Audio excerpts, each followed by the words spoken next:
You're watching Grampian Television, serving North Scotland. Trevor MacDonald is here with the latest news. That's from ITN next. And we'll follow that with the top stories from this area, the Grampian headlines and area weather forecast.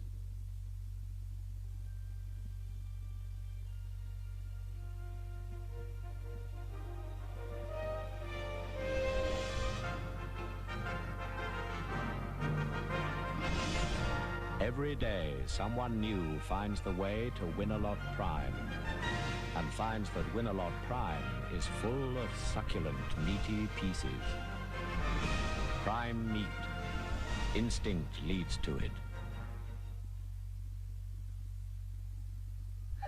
That'll be the phone. Don't move. Hello? Mom, it's Melvin. I'm wearing it now. It's great. And what do you think of the turtleneck? I'm making one for your father, but I don't think he's got the neck for it. The neck's fine. And the colour? Camel. I like camel. It's taupe. They call it taupe.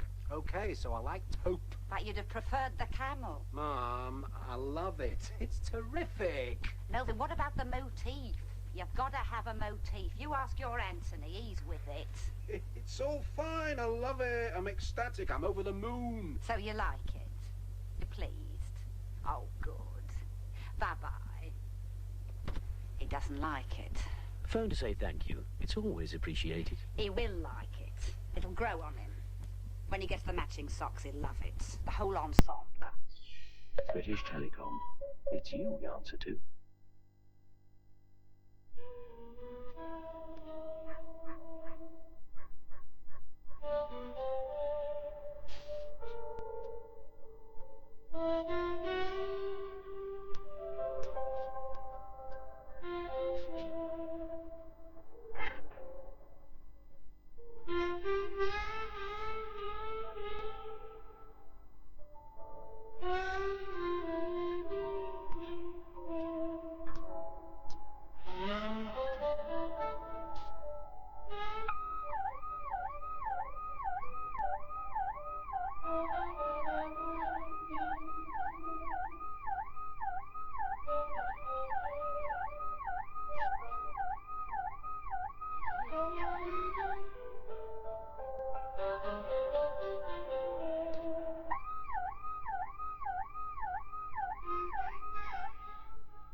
Happiness is a cigar called Hamlet, the mild cigar.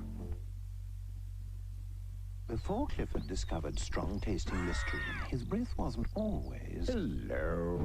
...environmentally friendly. Oh dear.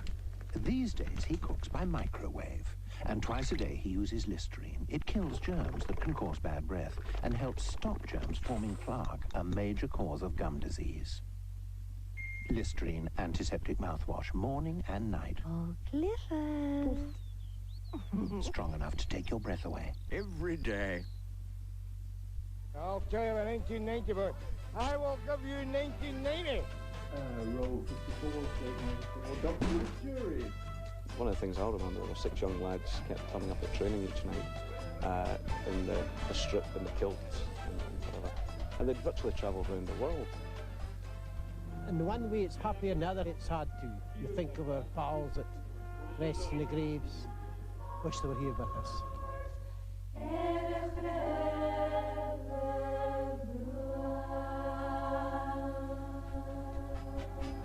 Relive some of the most memorable moments of 1990 with the North Tonight team on New Year's Day at 6:30 on Grampian.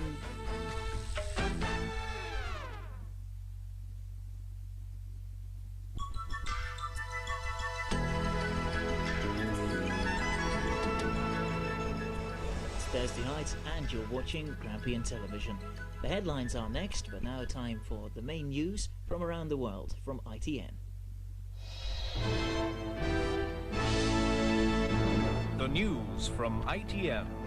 Mr. Gorbachev gets the vice president he wants with difficulty. Hundreds volunteer, but some reservists face compulsory call-up. President Saddam says we'll talk, but we decide when. And for young Christy Strachan, a donor heart at last. Good evening. President Gorbachev's choice for Vice President of the Soviet Union, Mr. Gennady Yanayev, was elected today, but it took 2 votes. Members of the Soviet Parliament didn't give him the majority he needed first time round, so Mr. Gorbachev made them vote again. He said his leadership could collapse if he didn't get his own way. He still has to deal with the Russian president, Mr. Boris Yeltsin. Russia, by far the biggest of the Soviet republics, has voted to pay much less into the Soviet budget. This year its contribution was more than 140 billion rubles, about 50%. Next year, it says, it will pay just 23 billion, 9% of the proposed total. Mikhail Gorbachev admitted today that his political career is now on the line. Angered by Parliament's initial rejection of his candidate for vice president, he called for a second vote, demanding, "I want someone I can trust." And he warned, "We have a last chance. If this leadership fails to ensure the turning point is passed, it should be swept away." It was shock therapy, and it worked. MPs dutifully followed their leader back to the polling booths, giving Vice President Gennady Yanayev the majority he needed. Mr. Yanayev is a conservative Communist Party official with little appeal to liberals. They regarded him as a typical product of Brezhnev time. But while Mr. Gorbachev won an important victory, he now faces what could be his sternest challenge so far. It comes from Boris Yeltsin, who left Moscow today for a visit to Siberia. His Russian Republic has voted to slash its contribution to the state budget by 85%. That amounts to nearly half the Soviet Union's projected budget for next year. A bewildered Mr. Gorbachev read Parliament a newspaper report of the decision and warned it could lead to the collapse of the country. This is the main point of conflict. This is a problem of power, financial power, first of all. Mr. Gorbachev now has almost unlimited presidential powers. Boris Yeltsin is his most formidable opponent. If they can't find a compromise, one of them may not survive. Tim Ewart, ITN, Moscow. Here, the Ministry of Defense is deciding tonight whether army reservists will be ordered to go to the Gulf. They'd asked for 1,500 volunteers by today. There's been a last-minute rush of applications, which are being counted now. If they aren't enough, call-up papers will be issued. Hundreds of territorials reported for Gulf duty today. Next month, after training, most will be running field hospitals. They were issued with protective clothing against poison gas. Tomorrow, the Defence Ministry should know whether it has the 1,500 medical volunteers it needs. If not, compulsory call-up papers will be issued. British tanks moved closer to Kuwait today as reinforcements deployed in Saudi Arabia. They've been warned Saddam Hussein may launch a preemptive strike if he thinks war is inevitable. With his ground troops in Kuwait dug into defensive positions and his air force outnumbered by the American-led allies, any preemptive strike would probably be with missiles, variations of Soviet-built Scud rockets. Iraq has between 5 and 1,500 of them. They cover ranges from 3 to 600 kilometers. They carry relatively small high-explosive or chemical warheads, and they're not very accurate, falling anywhere within a 4-kilometer circle. The missiles, which could reach targets in Israel and Saudi Arabia, need several hours of preparation before use. US spy satellites can detect that, so some missiles could be destroyed by bombing before they can be launched. Others could be shot down by anti-missile missiles like the American Patriot.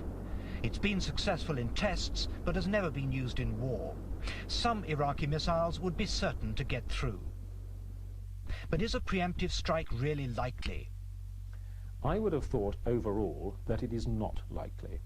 It seems to me that Saddam Hussein's best interests are served if he keeps all his options intact, rather than wasting one of his assets, if you like, ahead of time, for a dubious result, because they might not be as effective used by themselves as he might have hoped. US ground forces are not yet up to full strength in the Gulf, but if Saddam Hussein does try a preemptive strike, it'll be from the air that the initial response will come. And both the American and British air forces say they're quite ready for war if a peaceful solution proves impossible to negotiate. Iraq says it's ready for deep dialogue with the United States, but Iraqi officials say they won't take orders from President Bush on when the talk should begin.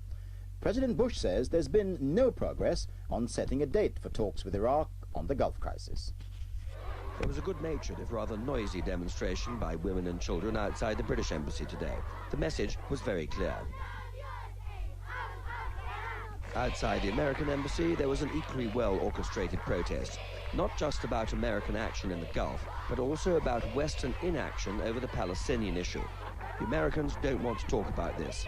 Neither do the Iraqis want James Baker forced on them, and have not been in touch with the American Embassy for several days on the question of dates for the Baghdad and Washington talks. Depend upon the situation of the United States. We are, from our side, we are ready for a deep dialogue.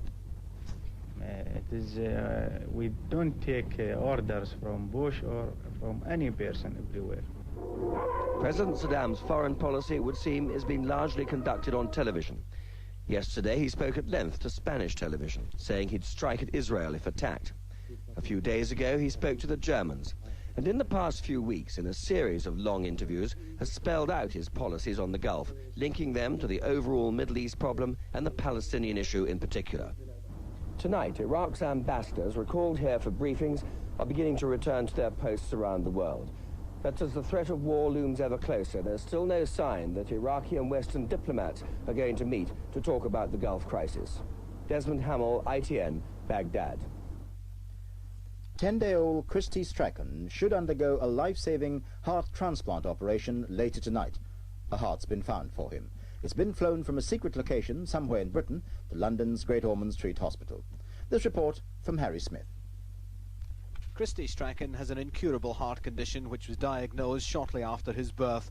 Doctors said that without a transplant he had only a short time to live. A nationwide search for a suitable heart was launched, and tonight a team of surgeons are on their way by air ambulance to collect a heart from somewhere in Britain. The operation will take between 3 and 5 hours, but I can't comment on the success or otherwise of the operation as I'm not medically qualified.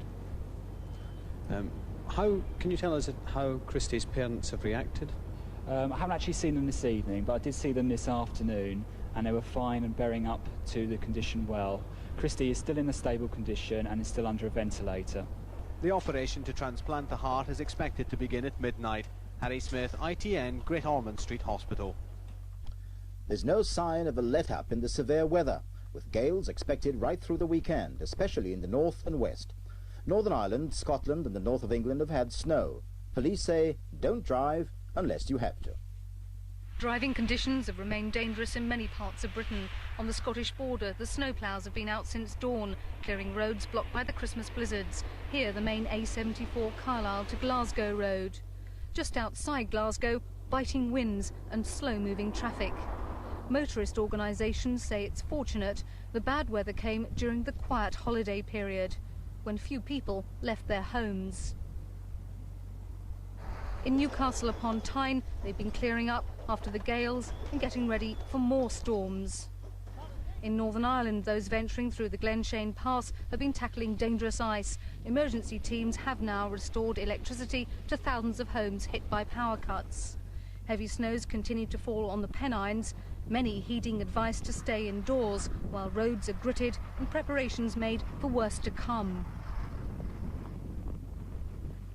Today is a bit of a lull, but don't be mistaken, because tomorrow the winds are going to pick up again, strengthen to storm force in many parts of the west, so that's more batterings for many parts of the north and west.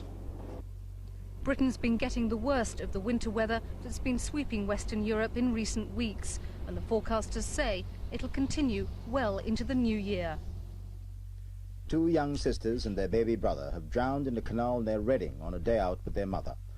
They fell into the water at a lock on the Kennet and Avon Canal at Burfield. Their mother jumped into the water to try to save them. The mother and her 3 children had been walking along the canal in the Berkshire countryside.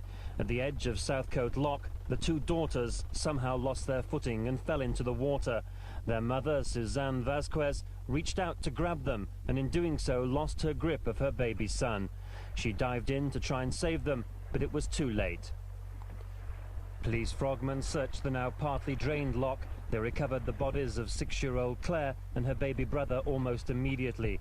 It was 4 hours later, with the light fading, that 8-year-old Carla's body was found. As the bodies were taken away, police were contacting the father, who was not with them on what was a regular family outing. Both the mother and the father are extremely distressed. They're both in hospital under sedation. At the Royal Berkshire Hospital tonight, Mrs. Vasquez was able to talk to the police, who say the 3 deaths were the result of a tragic set of circumstances. Malcolm Munro, ITN, Reading. Cricket. The Australians begin batting again within the hour, chasing England hard in the second test at Melbourne. A century from David Gower, despite his wrist injury, took England to a respectable score of 352. Australia will take it up again at 109 for 1. To begin with, everything looked good for England. Gower moving sweetly to 3 figures, his 17th test century and none more valuable. But just 2 balls later, he was on his way back to the pavilion. Caught and bowled by Reid, off one that stopped.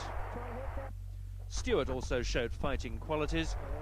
His 79, the highest total of his test career.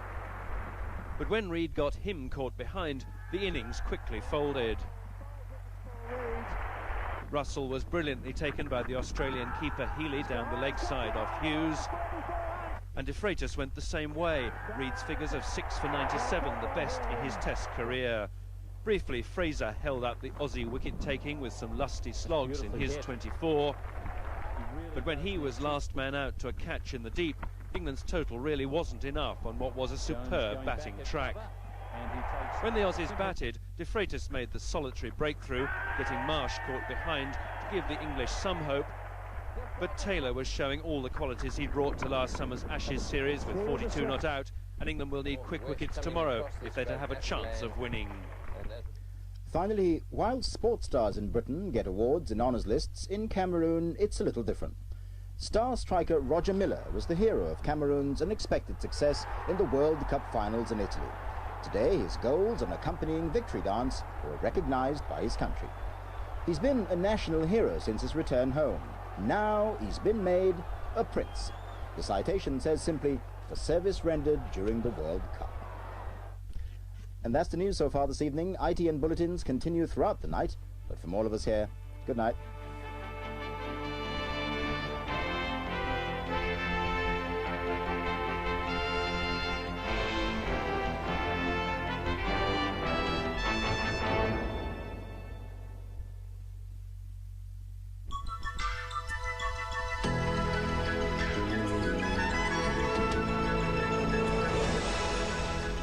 Good evening. Well, it just doesn't get any better, does it? I'm afraid we'll have to get used to it, because tomorrow's going to be another wet and windy day with gale force winds in many places and heavy rain sweeping right across the whole of Britain. In fact, the weather's going to stay very windy for several more days yet. But back to tonight in more detail, first of all. Still 1 or 2 wintry showers around with some snow showers in the high ground. But many central and eastern areas will become dry and clear overnight. That'll let temperatures fall quite sharply. A touch of frost in 1 or 2 well-sheltered places.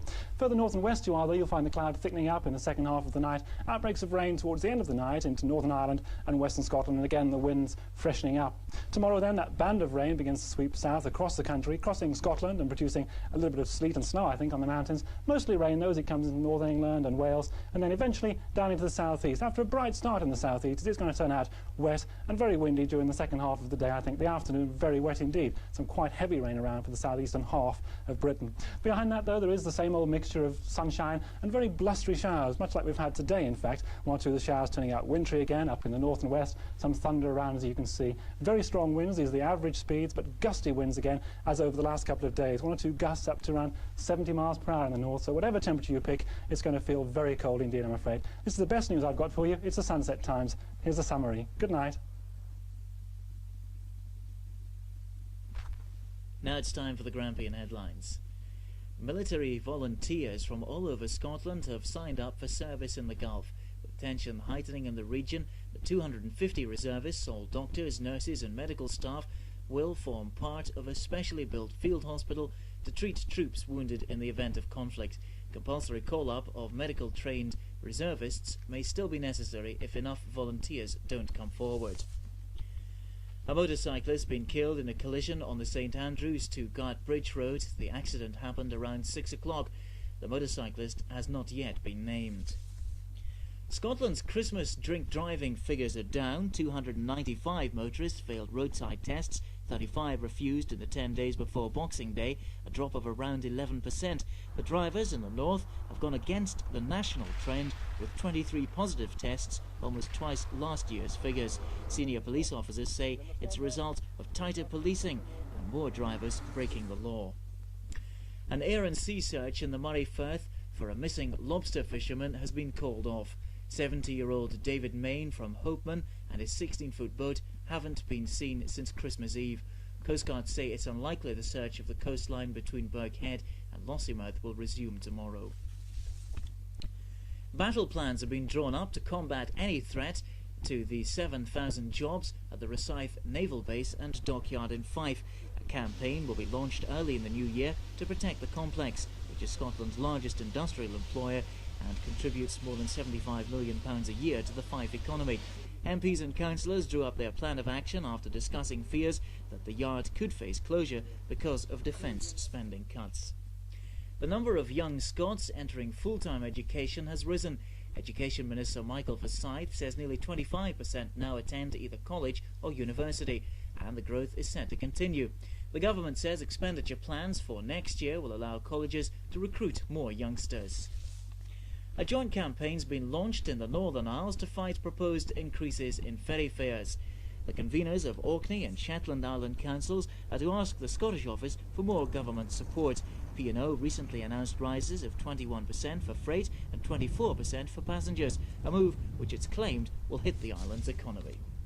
That's the news tonight. Now let's have a look at the weather forecast. Overnight, after a brief decrease in the strong winds, gales will return from the west to southwest and usher in a band of rain. This preceded by a period of sleet and snow over the Highlands. Wind-sheltered areas will find temperatures falling to freezing with an ice threat on roads, but later temperatures rising again. By tomorrow morning, then, it will be a wet and windy condition with driving rain sweeping in from the west. The rain will clear from the west to squally showers and bright or sunny intervals in Highland. The brighter showery weather reaching the east by lunchtime. It'll be another very windy day with the strongest winds in the north and west. Temperatures will reach their maximums during the morning, falling as the afternoon progresses, and as a result, showers turning wintry again over the Highlands. Looking ahead to Saturday, it looks as though we'll be having yet another very windy day with a familiar mix of sunshine and showers, the showers favouring the west and Highlands, where they'll be wintry in nature. And that's the area weather forecast for this, the Grampian television area. Whirlpool are so sure of their quality that just £15 covers spare parts for 10 long years. Whirlpool bring quality to life.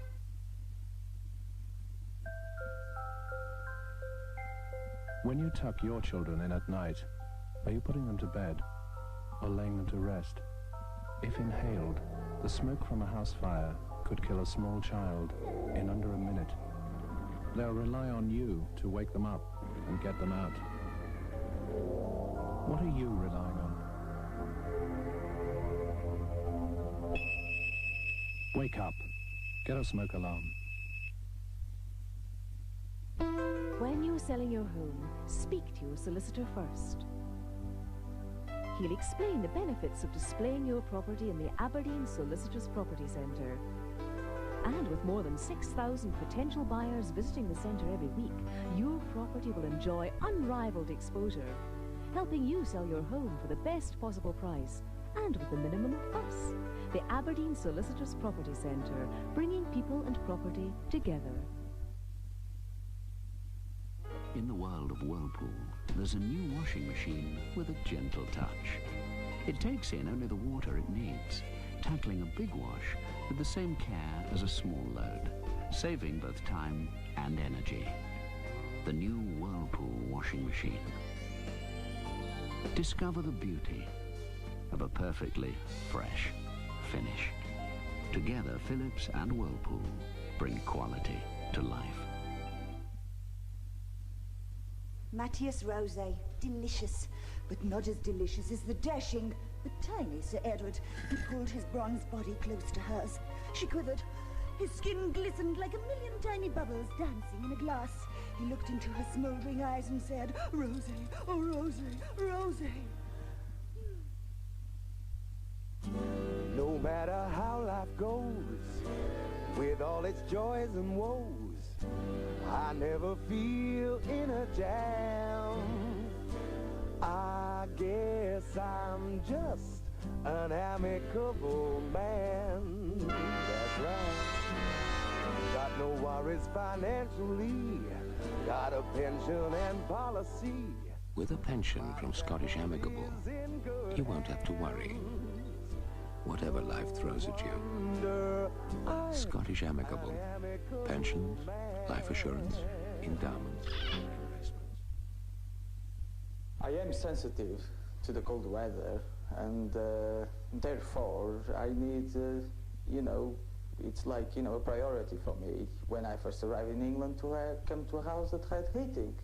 You know, I wouldn't be here otherwise. You know, it's nice to know that you can go home and you'll be a bit warmer. And, you know, it's very agreeable to be, you know, heated up. I mean, I just think for monetary reasons, I just think that it's great. I don't know, I think it just feels warm, really. For all your creature comforts, Heat Electric. We believe it takes a special kind of animal to win AA approval. Esso, the first petrol with the AA seal of approval. Now, tonight's reflections with the Reverend Alistair Lamont, minister at Denburn Church in Aberdeen.